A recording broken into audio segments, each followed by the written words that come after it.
Selamat malam Tribuners, jumpa lagi bersama dengan saya Mutiara dalam tayangan berita terkini Lampung di Tribun Lampung.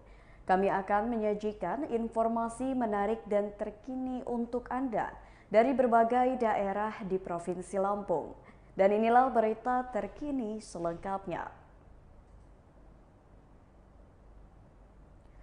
Toko kelontong di Rajabasa, Bandar Lampung terbakar. Kerugian capai ratusan juta. Toko kelontong di Rajabasa, Bandar Lampung terbakar pada Minggu 3 Juli 2022 malam sekira pukul 21 waktu Indonesia Barat. Toko milik Harun yang terbakar tersebut berada di dekat SPBU Jalan Indra Bangsawan, Rajabasa, Bandar Lampung. Harun Tahir berusia 57 tahun, pemilik toko, sempat tidak sadarkan diri akibat kebakaran yang terjadi. Warga lantas membopong Harun dari dalam rumahnya yang tak jauh dari toko kelontongnya tersebut. Erna, warga sekitar, saat ditemui awak media di lokasi kejadian mengatakan, api yang terlihat itu melahap warung dari pojok kanan bangunannya. Namun saat peristiwa kebakaran terjadi, pemilik toko malah pingsan di rumahnya. Atas kondisi tersebut, warga akhirnya mengambil inisiatif membopong dan memindahkan pemilik warung ke rumah tetangga supaya aman. Ahmad Johan, saksi mata, mengatakan api menjalar sekitar pukul 21 waktu Indonesia Barat dengan begitu cepatnya. Menurutnya, api sangat cepat menjalar pada bangunan dengan panjang 12 meter dan lebar 7 meter itu. Ahmad mengaku terkejut saat melihat api muncul dari warung korban. Lampung Syamsul Rahman.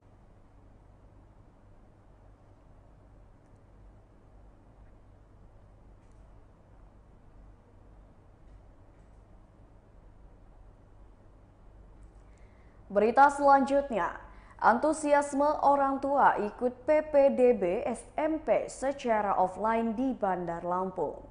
Penerimaan peserta didik baru atau PPDB untuk wilayah Kota Bandar Lampung sudah dibuka mulai hari ini, Senin 4 Juli 2022. Pendaftaran dibuka secara online dan offline mulai pukul 8 waktu Indonesia Barat. Mekanisme pendaftaran seperti ini juga telah dilakukan dalam beberapa tahun terakhir. Walau disediakan sarana online, orang tua dan wali calon murid masih lebih antusias untuk melakukan pendaftaran di sekolah secara offline. Hal itu dikarenakan sistem online yang digunakan untuk melakukan pendaftaran belum mereka pahami. Terpantau di beberapa sekolah, orang tua dan calon wali murid mulai mendatangi sekolah-sekolah tujuan sejak pagi hari. Menjelang siang, jumlah mereka pun semakin banyak. Mereka datang dengan membawa sejumlah berkas yang diperlukan, seperti data kependudukan dan data catatan pendidikan untuk calon murid yang akan masuk ke jenjang SMP. Di SMP Negeri 5 Bandar Lampung misalnya, banyak orang tua yang rela mengemper di lingkungan sekolah dalam penyusunan berkas yang diperlukan untuk proses pendaftaran. Beberapa orang tua pun mengaku sudah mendatangi lingkungan sekolah sejak pukul 6:30 pagi. Bahkan banyak di antara mereka yang dengan terpaksa harus kembali ke rumah karena pembatasan pendaftaran dalam satu hari.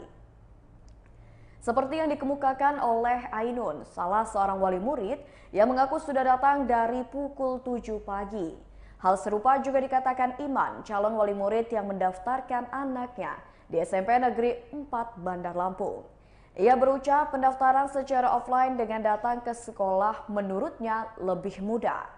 Pasalnya hingga saat pendaftaran berlangsung ia belum memahami bagaimana prosedur PPDB secara online. Kepala Sekolah SMP Negeri 5 Bandar Lampung Elianti menyebutkan, karena antusiasme masyarakat yang tinggi, pihaknya pun sampai harus membuka pelayanan sebelum pada waktunya. Ia menyebut tingginya antusiasme calon wali murid yang mendaftarkan anaknya bukan hanya faktor kesulitan mendaftar secara online. Keterbatasan fasilitas pun disebut olehnya menjadi penyebab. Karena yang daftar untuk saat ini melalui jalur Bina Lingkungan, jadi memang banyak yang kurang mampu untuk mengakses pendaftaran online. Diketahui jalur pendaftaran sekolah untuk jenjang SMP terbagi dalam 2 periode. Pertama, untuk jalur afirmasi atau billing, prestasi dan GTK atau guru dan tenaga kependidikan dimulai pada hari ini sampai dengan 6 Juli nanti. Sementara untuk jalur penerimaan zonasi reguler dan perpindahan orang tua untuk SMP dimulai dari tanggal 11 hingga 13 Juli 2022 nanti.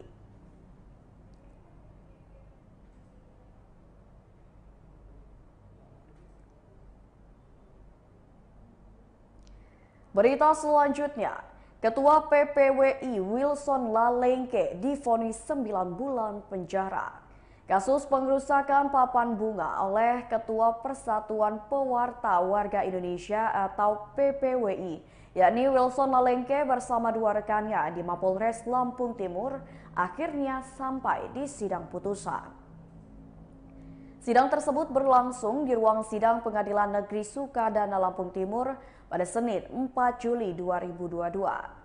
Sidang dengan agenda putusan tersebut berlangsung sejak pukul 10 waktu Indonesia Barat hingga pukul 12 waktu Indonesia Barat. Sementara para terdakwa yakni Wilson Lalengke bersama dengan 2 rekannya mengikuti persidangan via Zoom. Dalam putusannya, Ketua Majelis Hakim Diah Astuti memvonis Wilson Lalengke dengan hukuman 9 bulan penjara. Sementara itu, kedua rekannya divonis dengan putusan masing-masing 5 bulan. Hal tersebut dibenarkan oleh Jaksa Penuntut Umum M. Habi. Menurutnya, Wilson Lalengke awalnya dituntut 10 bulan, kemudian diputus hakim menjadi 9 bulan penjara. Sedangkan untuk kedua terdakwa lainnya, awalnya dituntut 8 bulan dan kemudian diputuskan majelis hakim menjadi 5 bulan. Habi mengatakan, pihaknya akan berpikir lebih dahulu untuk mengajukan upaya lanjutan. Sementara penasihat hukum Wilson Lalengke Ujang Kosasi mengatakan untuk upaya banding adalah hak terdakwa. Kendati demikian, pihaknya masih akan berpikir-pikir lagi untuk melakukan upaya lanjutan. Namun ia telah menerima pesan dari Wilson yang meminta untuk segera dibuatkan memori banding. Diketahui Wilson Lalengke dan kedua rekannya itu dikenakan pasal 170 KUHP terkait kekerasan dan pengerusakan terhadap barang.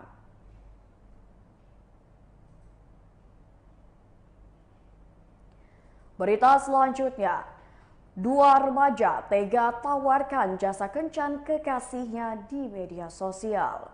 2 orang remaja berinisial FT berusia 19 tahun dan RM berusia 17 tahun, warga Tanjung Karang Barat, Bandar Lampung tega menjual teman wanitanya melalui aplikasi chatting media sosial. Melalui aplikasi tersebut, pelaku menawarkan jasa kencan kepada pelanggan dengan tarif Rp250.000 untuk sekali kencan. Saat ini kedua tersangka sudah diamankan di Mapolresta Bandar Lampung untuk dilakukan penyidikan. Kanit Perlindungan Perempuan dan Anak Satreskrim Polresta Bandar Lampung, Ibtu Gustomi Dendi mengatakan, tersangka dikenakan pasal tindak pidana perdagangan orang dengan modus prostitusi online. Adapun pengakuan pelaku baru 1 kali menawarkan jasa kencan melalui aplikasi micet. Gustomi menjelaskan korban yang merupakan perempuan di bawah umur berinisial AS berusia 16 tahun dan AD berusia 12 tahun. Menurutnya, dari uang hasil transaksi prostitusi online yang dilakukan tersangka dipergunakan untuk foya-foya. Gustomi mengatakan, korban ditawarkan dengan harga Rp250.000 hingga Rp800.000. Ia menjelaskan pengungkapan tindak pidana perdagangan orang tersebut berawal dari laporan masyarakat. Menindaklanjuti laporan tersebut, unit PPA Satreskrim Polresta Bandar Lampung langsung melakukan penyelidikan. Akhirnya, pada Selasa 28 Juni 2022 lalu, pihaknya berhasil mengamankan para pelaku. Gustami mengatakan pelaku sedang bersama korban di salah satu penginapan di Jalan Walter Mangunsidi, Teluk Betung Utara, Bandar Lampung.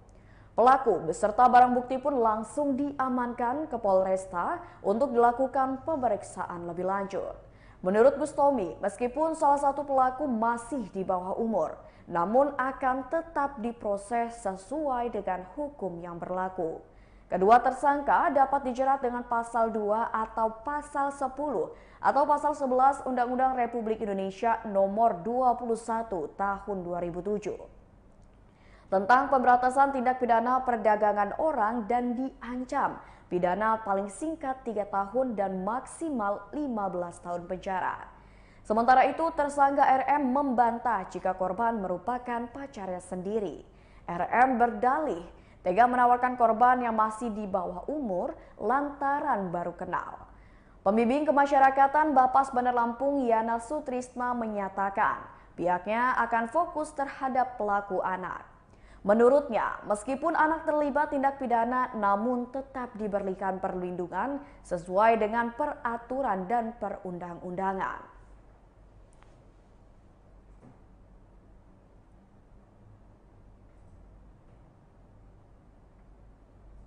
Berita selanjutnya, 20 jamaah Khilafatul Muslimin di Lampung Timur ikrar kembali ke NKRI dan Pancasila.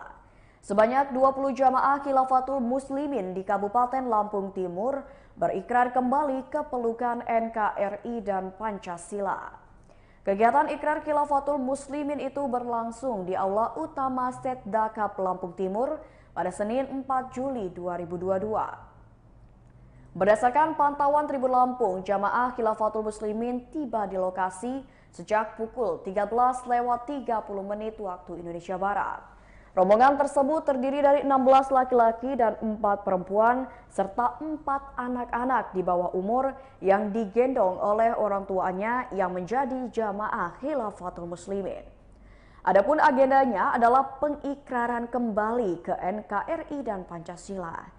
Ikrarnya diucapkan di hadapan Bupati Lampung Timur, Wakil Bupati Lampung Timur, Kajari, Dandim dan Kapolres Lampung Timur. Setelah itu dilanjutkan dengan penandatanganan perjanjian. Perjanjian tersebut berisikan tentang perjanjian mereka untuk tetap mengikuti NKRI dan Pancasila. Bupati Lampung Timur, Dawam Raharjo mengatakan Pancasila mempersatukan keberagaman bangsa termasuk bagi Khilafatul Muslimin. Oleh karena itu, perlu agar Khilafatul Muslimin kembali ke Pancasila dan NKRI.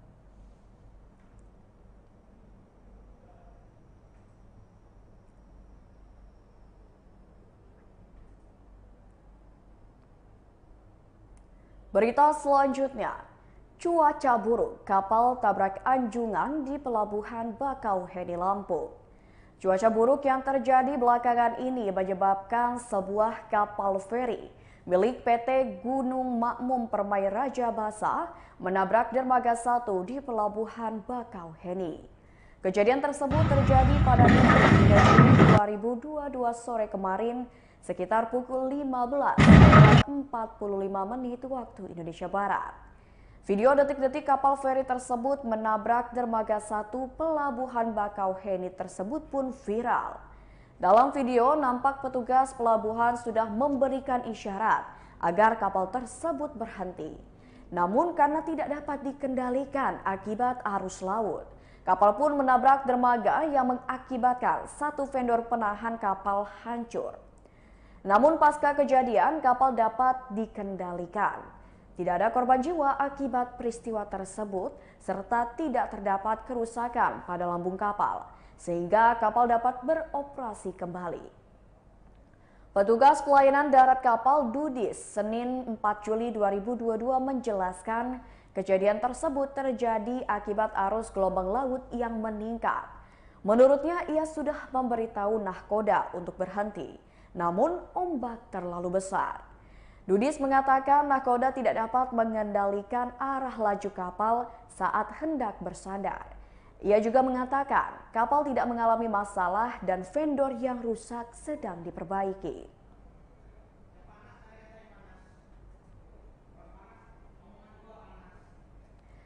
Baiklah Tribuners, itulah berita terkini Lampung bersama dengan saya Mutiara. Jangan lupa untuk terus saksikan YouTube Tribun Lampung News Video, Facebook Tribun Lampung, Instagram @tribunlampung, dan TikTok @tribunlampung untuk informasi terupdate lainnya. Selamat malam dan sampai jumpa.